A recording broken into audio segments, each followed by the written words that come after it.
the knots and just press the right foot. So the right foot lifts the foot and it releases all of the tension assemblies. And you've got 1, 2, 3, 4, 5 tension assemblies on this machine, okay? We're only using 3 of them, but this machine I can configure to do 7 different stitches. So just keep that in mind. I am going to, because somebody did something a little different, so obviously somebody used this machine since I used it last, so I'm going to make sure on this piece of fabric that it actually is still doing what I want. Yes. Okay.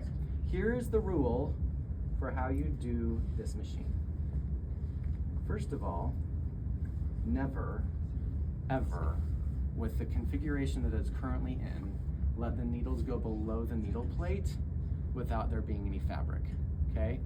If there is not fabric in the machine, do not let the needles go below the needle plate. End of story, okay?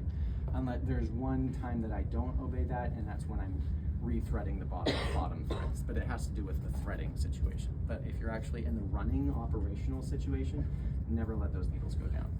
This machine is different than the straight stitch because the wheel does not come towards you, it goes away from you. There is a little arrow here to remind you, okay? It goes away from you. If you bring it towards you, there's a little thing right here that goes back and forth in front of the machine. It will go through and cut your threads, okay?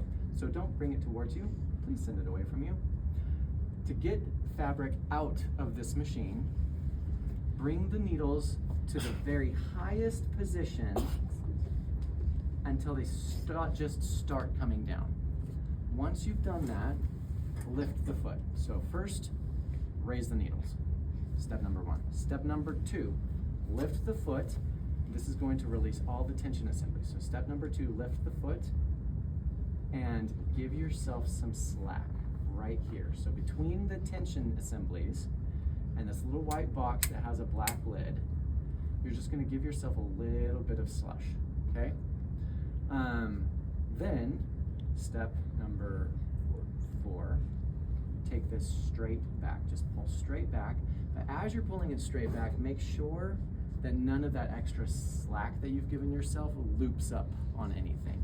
So straight back, bring it to the side, and you'll notice you've got a ton of thread coming out of the machine. I've only got 3 threads, but I've got coming out of the machine 1, 2, 3, 4, 5, 6, 7, 8 threads coming out of the machine, okay? So don't cut all of them, just cut the 2 top threads that are coming out of your fabric. Just those top 2 threads. And then your final step, gently pull it back until all of the threads release and it comes down to a single thread. Trim that one. You'll be back to 3 threads coming out of the machine and it's ready for you to go again, okay? So fairly simple steps, but if you don't follow that exact order or do anything, it's problematic, okay? So here's what we do. I'm gonna start at the side seam. Something to note about this machine, it hates bulk, okay? More than any other machine that we have in this area, this machine hates bulk. Like sergers don't like bulk, but this machine really, really, really hates bulk. So we try to decrease it as much as possible. So when I'm doing my hem, what I'm gonna do is I'm gonna push my seam allowance towards the back of the garment, but then right at the very top edge, right where I'm gonna fold it down, I'm gonna send it the other direction. So that when I fold it down, it releases and it decreases the amount of bulk all in one spot. Basically what we did with the collar, we're just doing it at the hem, okay? I've got 1-inch seam allowances down here at the bottom. So I could go through to the iron and just press all of them at 1 inch. In fact, for you guys, might be a good idea. And then if you want to pin the heck out of it, all of it at 1 inch or whatever dimension you're doing, totally fine. Smallest seam allowance I would do is 1/2 inch on the hem, okay? Because the needles are spaced 1/4 inch apart, okay? Hems tend to look a little bit better if they're slightly bigger though. Okay, so I've got 1 inch. I'm gonna lay it down so that that raw edge is down away from me. So I can't actually see what I'm about to sew. It's underneath, which is why you might want to press and pin, okay? Make sure, I've got it inside out so that I can see this whole loop. Makes your life a little bit easier if you do that. So once it's in there, I'm just gonna pause, and I can lift this back, and I can look and say, oh, there is my hem. I can organize it so it's exactly an inch, and then once I've organized it so it's an inch, I'll lay it down, and I'll just sew until I get to my fingers. And then I'm gonna pause, and I'm gonna find my next area, organize that, and lay it down, and sew to my fingers. Now, something to note. There is no measurement guide here. There's no inch, there's no half, there's no nothing over here. If you want, you can put a piece of tape down here and put a little mark showing how far it is. By weight, there is technically one spot that you can gauge all of your measurements from, and that is the edge of the needle plate. The edge of the needle plate to the far left needle is exactly half an inch, okay? So if you're doing an inch seam allowance like I am, I've got my fold sticking out beyond the foot half an inch.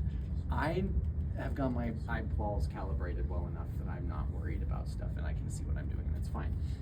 For you guys, you might want to do something to help you see where it's lining up. So there's an inch.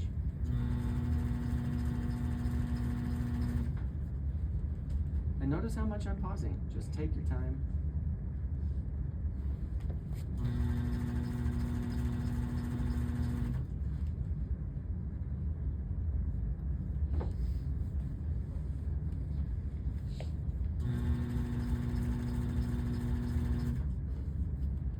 You can always check on the other side, and yeah, that's great.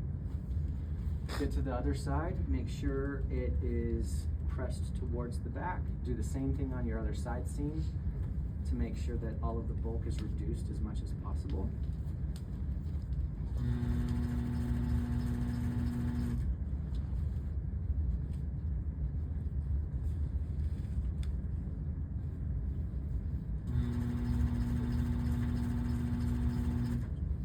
The whole rule about make sure that there's fabric underneath the foot and the needles don't go down unless there's fabric there, is actually fairly easy to keep because you're sewing in a big circle.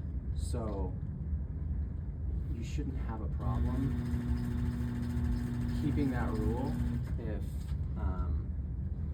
with the t-shirt. That problem comes when people are just doing single layers of fabric.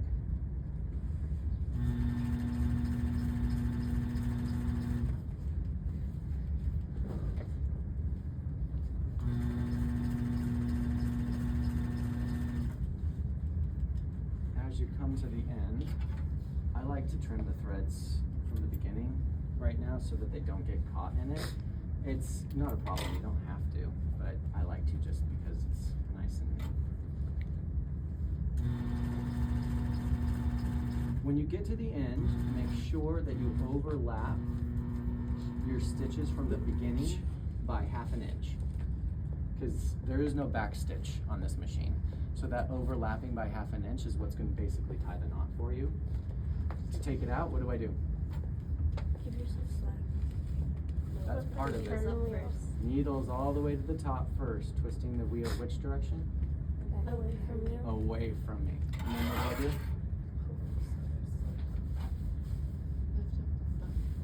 Lift the foot. Now what do I do? Give yourself slack. Now I give myself some slack. Now what do I do?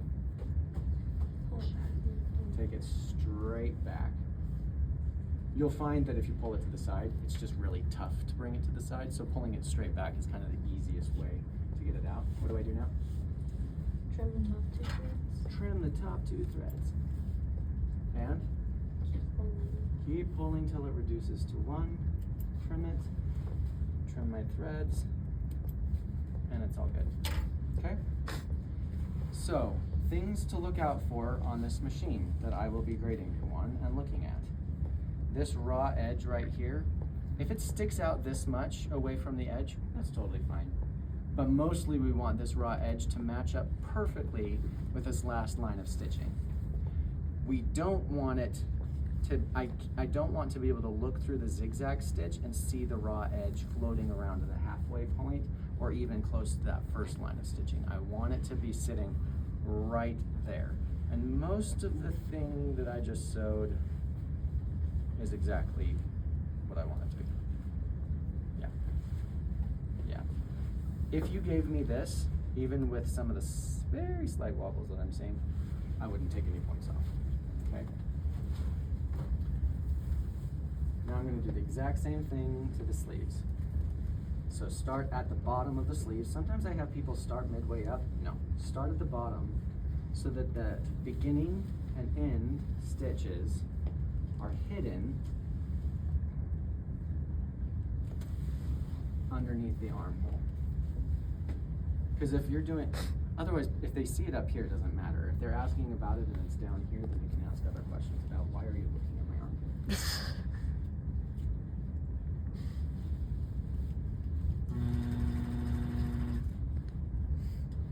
Same thing, just spend your time making sure it all lines up nicely.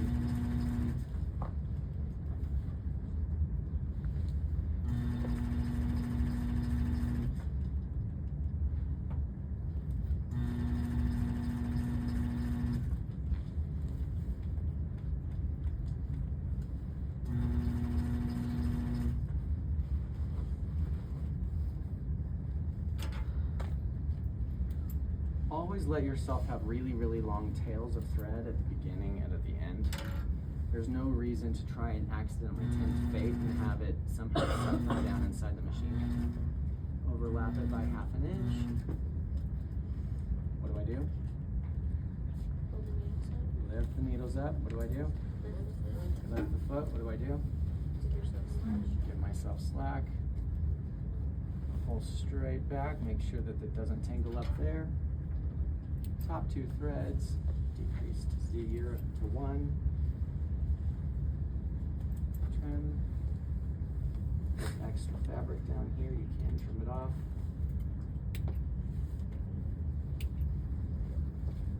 Great. One final sleeve. And then